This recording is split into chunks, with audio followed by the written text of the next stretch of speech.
Bien-aimé, bonjour, que le Seigneur vous bénisse. Je suis Rodez, serviteur du Seigneur. Alors, je me présente devant vous avec la grâce du Seigneur pour vous annoncer, vous mettre au courant des choses que le Seigneur m'a demandé de partager à son Église. Un message que je vais partager à l'Église. Donc, c'est un message prophétique concernant les guerres qui arrivent et puis le jugement des nations et le jugement de Dieu sur l'Église.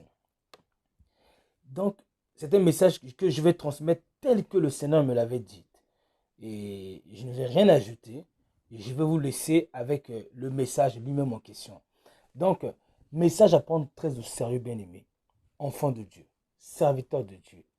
Des temps difficiles arrivent pour le monde, pour les nations et pour l'Église.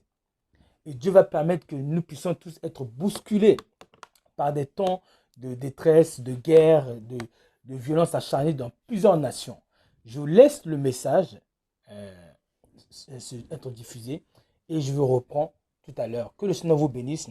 Je nous exhorte seulement bien aimé à être disposé, à écouter avec une oreille vraiment attentive parce que je ne suis pas en train de plaisanter.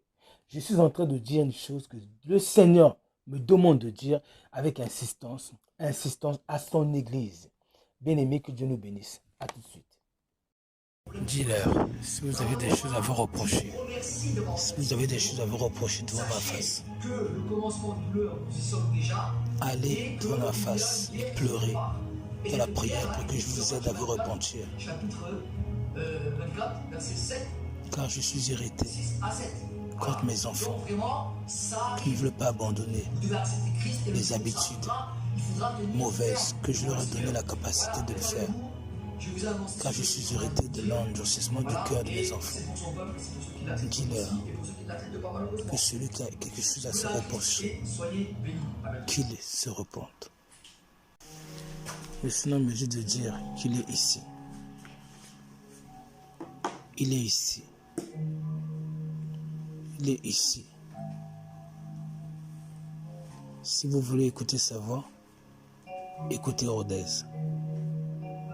Si vous voulez écouter sa voix, écoutez-moi. Si vous voulez connaître sa volonté, écoutez-moi.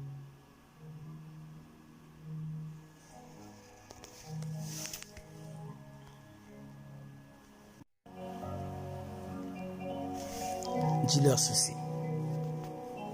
Je reviens très bientôt. Je ne vais plus tarder.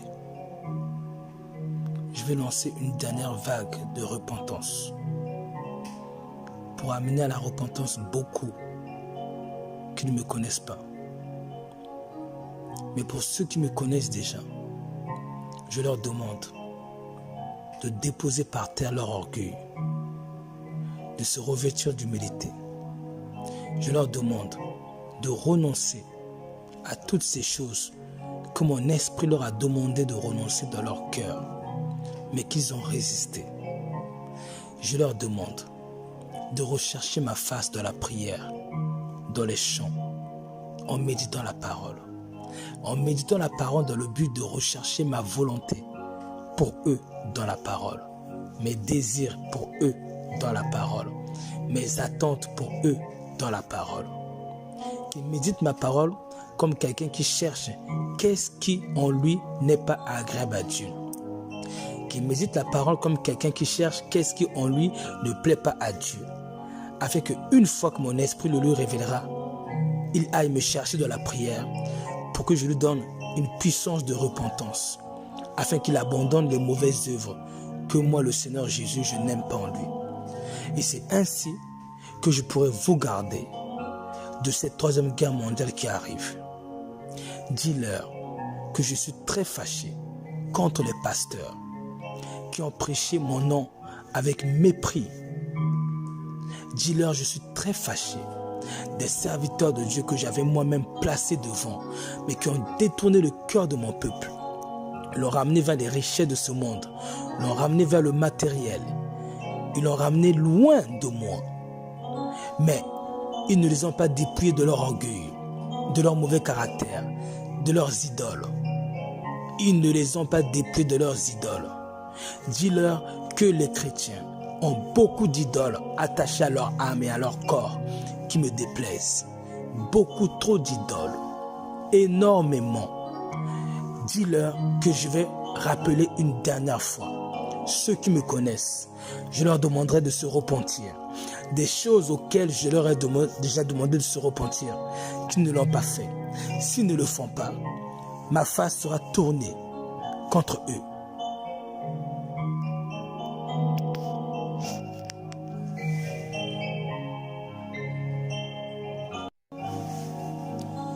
Dis au pasteur ceci: homme de Dieu, mes serviteurs, c'est moi qui vous ai choisi, c'est moi qui vous ai oint pour que vous préparez mon peuple, pour qu'il me soit agréable, pour qu'il marche dans mes voies, pour qu'il s'éloigne de toutes les idoles de ce monde.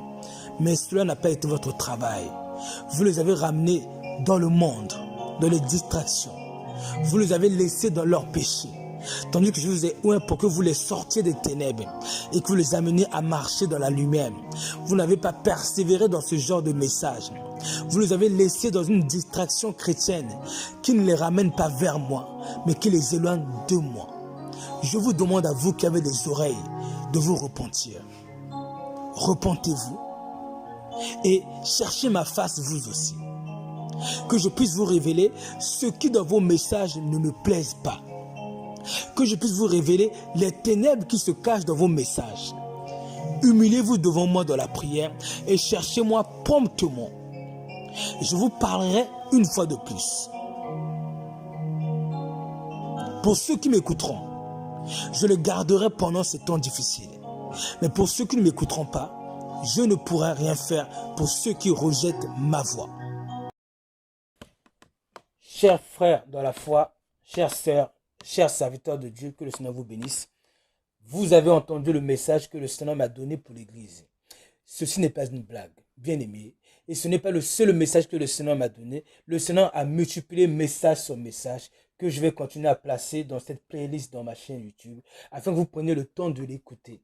Et surtout, je vous encourage à prendre en considération, bien aimé, et à le partager à des frères et sœurs de la foi, afin que chacun aille se remettre en question, chacun aille rechercher la face de Dieu dans la prière, même celui qui pense que entre lui et Dieu tout va bien, qu'il aille chercher la face du Seigneur, et là il verra que le Seigneur lui reproche beaucoup de choses. Car le Seigneur va lancer une vague de réveil, qui sera précédée par une vague de jugement, dans ce que le Seigneur m'a dit être cette troisième guerre mondiale qui va arriver, c'est que le monde entier. Le monde entier. Et le Seigneur est en train d'annoncer ici qu'il y a son jugement, sa colère qui est déjà sur la plupart de ses enfants, les enfants de Dieu.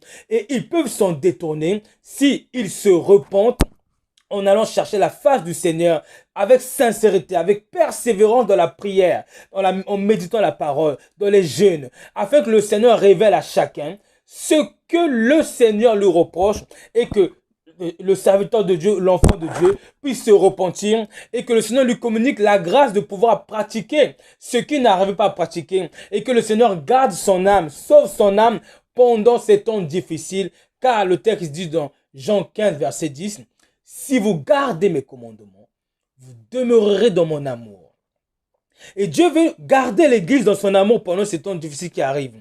Mais l'Église ne sera gardée par Dieu qu'à travers son obéissance.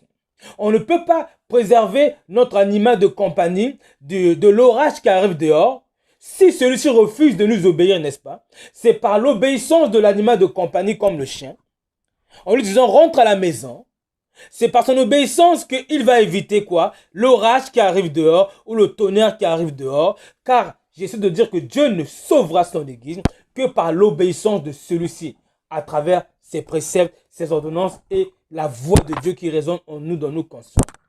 Bien-aimés, prenons en considération, je vous exhorte à partager ce message à quiconque vous trouvez comme étant un enfant de Dieu. Bien-aimés, que Dieu nous bénisse. À bientôt, car j'ai encore d'autres messages à partager. Repartez de la playlist, il y a d'autres messages que le Seigneur m'a donné plus en détail. Que Dieu nous bénisse. Amen.